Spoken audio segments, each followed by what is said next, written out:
As you will know, Labor is being accused of racism after releasing data suggesting Asian buyers are driving up Auckland's overheated property market. The figures from an unnamed real estate company show almost 40% of sales over 3 months went to people with Chinese-sounding surnames. I mean, it's hardly scientific, but it's the best we've got.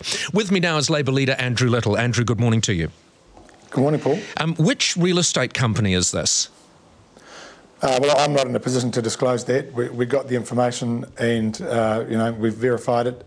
It came from a real estate firm.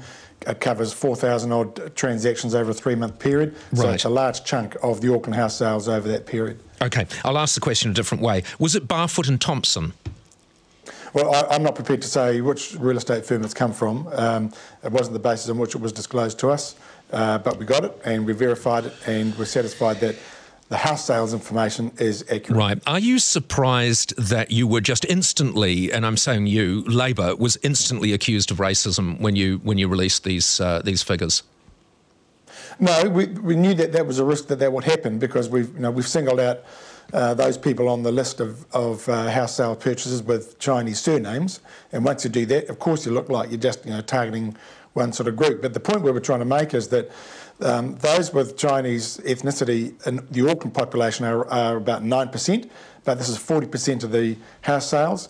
And we thought that gap cannot be made up by just saying, it's just the Auckland resident Chinese population buying all these houses. There's a large chunk there of non-resident buyers from China, and of course in the other 60%, well, you don't know. Well, okay, you too. don't know that because this is a million miles away from scientific. But the figures suggest, and they're the strongest suggestion we've got, that must be the case.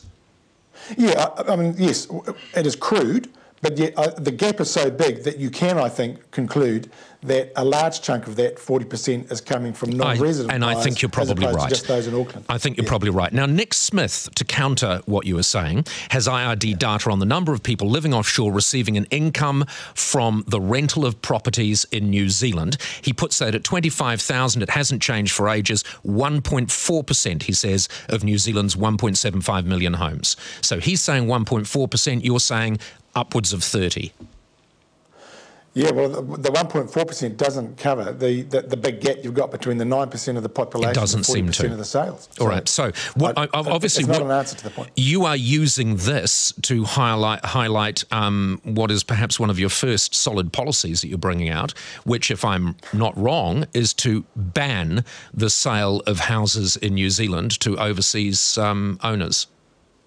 Well, not to ban them, is to say if you're a non-resident living overseas in some other part of the world, wherever that is, and you want a house in New Zealand that you either want to rent or you want a holiday in, then build a new one. But don't compete with the locals for the existing houses that everybody's trying to get into, because that's where the more affordable housing tends to be. So you'll be able to buy a section, and will you stipulate the amount of time someone has to build a house? We haven't gone that far, but that would probably make sense because you can't. Well, you would have to do that, or you'd have people trading in land, wouldn't you? Yeah, you'd have people trading in land if you didn't do that. So you would have. So you will do that, will you? I think that would be a natural corollary of what we would have to do. I agree. Okay, so essentially, though, you will ban the purchase for any overseas resident. You will ban the purchase of domestic property in New Zealand. Of an existing dwelling, yeah. Domestic property, you call it what you like. All right, and this will be introduced when? I mean, obviously, we assume that you have to win, but will you introduce this in the first term?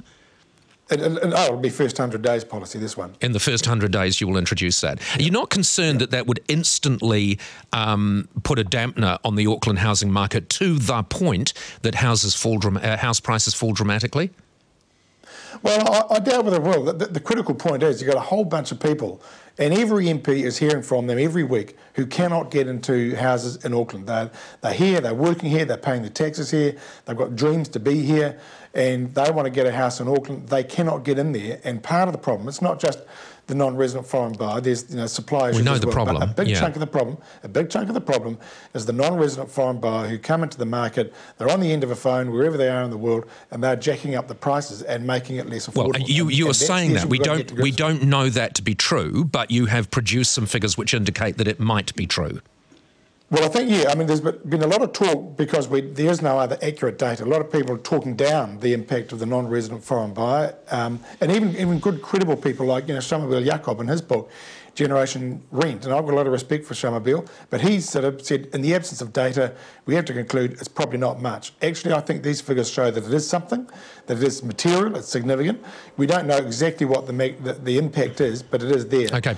And I think if we're serious about making housing more affordable in Auckland, we've got to get that element out of the market. Okay, so I just want to double check this: the rules that you will introduce in your first 100 days, if Labor wins, obviously, is that you will ban, irrespective of what country, because this is where racism comes in if you're not careful. Irrespective of what country, any non-resident will not be able to purchase an existing house in New Zealand. That's correct. That's exactly it. What happens, just very quickly, what happens to non-residents that own houses in New Zealand and want to trade them? Will they be able to sell them to other non-residents? Well, no, they would be, other non-residents then would not be able to buy those houses. It'd have to be sold to locals who are living here. Slight policy on the hoof here, but basically... Oh, we're just drawing it out. We're making natural extensions to the policy. Well, yeah, I suppose, but, you've got to think these things out before you take them to the people. But obviously you would not allow people overseas to trade property that they've already legally purchased with other people overseas. Well, once the rule comes in that says if you're a non-resident buyer, you can't buy existing policy, then that's it. That takes effect. So if you're a non-resident with a property already, then your market now is going to be people who are already who are residents. Yeah, okay. Andrew, just a very quick final question similar to the first. We've heard that Barfoot and Thompson are holding a little bit of an internal investigation to find out whether it was them or not. Is that investigation a waste of time, or would you encourage them to go through the exercise? I've seen that they've said that, yep, and they're naturally, like any real estate company concerned about whether they're the source of the data, they're welcome to do their investigation, of course. Okay. You could help them out by just telling us now. Sorry, I've lost my earpiece there. You could, we'll wait for you to pop it in. You could help them out by just telling us now, and then they won't have to go through the tiresome effort of an investigation. Yeah, no, well, I can't disclose that. Okay. And if there are real estate firms concerned, then no doubt they will take appropriate action. Andrew Little, Labor leader, thank you very much for joining us.